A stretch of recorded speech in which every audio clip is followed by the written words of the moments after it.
હું સિદ્દીક ભરૂચી કવિ મંચ કાવ્ય સેતુ કાર્યક્રમ અંતર્ગત મારી રચના રજૂ કરું છું. એને દિલથી સાંભળવા વિનંતી. સારા થઈને જરા બુરા થઈએ, સારા થઈને જરા બુરા થઈએ, સત્ય બોલીને દાઢમાં રહીએ. શેર છે, હાથ છૂટે નહીં મોહબ્બતનો, હાથ છૂટે નહીં મોહબ્બતનો, એકબીજાને આ વચન દઈએ, એકબીજાને આ વચન દઈએ. જંગલો ખાઈ ગઈ નવી વસ્તી.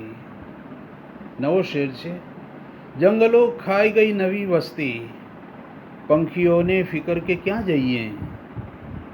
મારા મિત્રોએ ફેંસલો લીધો, દૂધને ખાંડથી જુદા કરીએ. ખૂબ વાતો કરી, છેલ્લો શેર છે, ખૂબ વાતો કરી મજા માણી, ખૂબ વાતો કરી મજા માણી, આખરી વાત કે રજા લઈએ. ખૂબ ખૂબ આભાર.